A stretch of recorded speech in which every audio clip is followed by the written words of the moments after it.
Saya heran, Badan Kesehatan Dunia sudah menetapkan COVID-19 ini pandemi global. Penyebarannya sangat cepat, dari manusia ke manusia. Karena itu berkumpul bahaya, jadi sebab penularan. Pemerintah juga sudah mengeluarkan seruan, himbauan, bahkan larangan berkumpul untuk keselamatan kita semua. Para ulama dari lembaga-lembaga fatwa di seluruh dunia Islam, Arab Saudi, Mesir, Jordan, Malaysia, Maroko, Yaman, Emirat, Tunisia, Jazair, bahkan kita juga, Majelis Ulama Indonesia, sudah mengeluarkan fatwa. Lebih dari itu, para tokoh umat juga sudah bersuara, meminta untuk kita mentaati seruan pemerintah. Tapi sampai hari ini, masih banyak yang tidak mengindahkan dalil-dalil Al-Quran dan hadis yang disampaikan para ulama, mereka abaikan. Kita ini tidak boleh takut corona, takut itu kepada Allah. Urusan hidup mati itu takdir Allah. Pak, yang memerintahkan kita untuk menghindarkan mudarat itu Allah dan Rasulullah. Dalam Al-Baqarah 195, wala tulqu bi aidikum ila tahlukah. Jangan menjatuhkan dirimu ke dalam kebinasaan. Dalam An-Nisa 71, ya ayyuhalladzina amanu khudhu hidrakum. Wahai orang beriman, bersiaplah kalian. Jadi kalau bertempur itu ambil senjata, pakai pelindung. Karena itu Nabi maju ke medan tempur itu pakai pedang, perisai, baju besi. Beliau pakai migfar, itu topi baja, untuk melindungi dari musuh. Apakah itu artinya Nabi kurang tawakal, takut kepada manusia, melebihi takut kepada Allah? Kan tidak.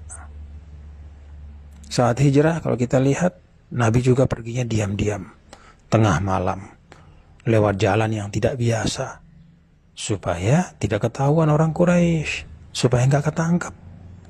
Apa itu artinya Nabi penakut? Pada saat penyakit menular, kata Nabi, firro minal majzum, firoroka minal asad. Hindari orang yang kena penyakit menular seperti engkau menghindari seekor singa. Jadi menghindarkan diri dari kebinasaan, dari penyakit, berikhtiar menghindar dari wabah, itu adalah perintah agama. Ada lagi yang bilang, tapi kan kita wajib makmurkan masjid. Sholat berjamaah di masjid. Pak, dulu ya, saat hujan deras saja, Rasulullah SAW minta panggilan sholat diubah. Shollu fi buyutikum. Sholatlah di rumah kalian. Nggak usah dulu berjamaah di masjid. Itu karena hujan, khawatir memberatkan. Ada lumpur. Apalagi ini wabah yang terbukti di seluruh dunia itu berpuluh-puluh ribu. Sebentar lagi ratusan ribu yang sudah meninggal. Ini tidak hanya urusan lumpur, ini bisa membahayakan nyawa.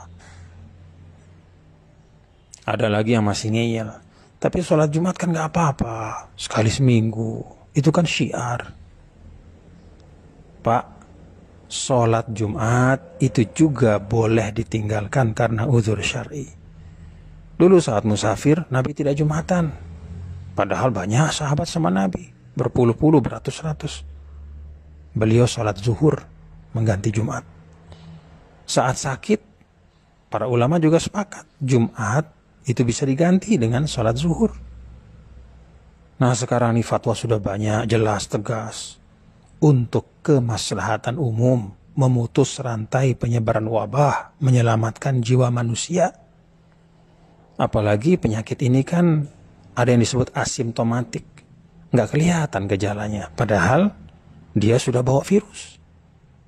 Karena itu, mari kita ikuti fatwa para ulama kita, ikuti seruan pemerintah, dengar pendapat dari para ilmuwan.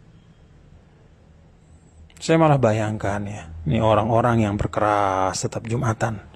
Kalau mereka hidup sama Rasul dulu, mungkin Rasul SAW sendiri mereka lawan. Pada waktu musafir misalnya, ikut musafir sama Nabi, Nabi tidak sholat Jumat, mungkin mereka demo, protes sama Nabi. Kalau mereka dulu hijrah sama Nabi, mungkin mereka protes, kok Rasul pergi tengah malam, kok takut sama manusia. Pada saat diminta untuk sholat berjamaah di rumah, mungkin mereka demo juga sama Nabi. Ya Rasulullah, nih kok disuruh sholat di rumah? Kan rumah Allah itu masjid. La haula wa la quwata illa billah. Nah, inilah beragama yang disebut dengan at-tadayyun bil hawa wa laysa bil ilmi. Beragamanya itu dengan hawa nafsu, egoisme, bukan dengan ilmu. Perasaannya, anggapannya, itu yang dijadikan pedoman. Bukan tuntunan Allah dan Rasulnya. Bukan arahan para ulama yang merupakan warasatul anbiya, penerus para nabi dan rasul. Saya jadi ingat ayat 103, 104 surah Al-Kahf. Qul hal nunabbi'ukum bil akhsarina a'mala alladzina dhalla sa'yuhum fil hayatid dunya wa hum yahsabuna annahum yuhsinuna sun'a. Katakanlah wahai Muhammad, apakah perlu kami beritahu orang-orang yang paling merugi? Itulah orang-orang yang sia-sia perbuatan mereka, padahal mereka menyangka mereka sudah berbuat yang sebaik-baiknya. Kata Imam Tabari, mereka adalah kullu amilin amalan yahsabuhu fihi musiban wa annahu lillahi bifi'lihi dzalika muti'un murdi wa huwa bifi'lihi dzalika lillahi muskhit wa an tariqi ahli al-iman bihi jair. Orang yang beramal dengan amal yang mereka sangka tepat dan dengan itu menjadi orang yang taat dan mendapat ridha Allah. Padahal pekerjaannya membuat Allah murka dan jauh dari jalan orang beriman.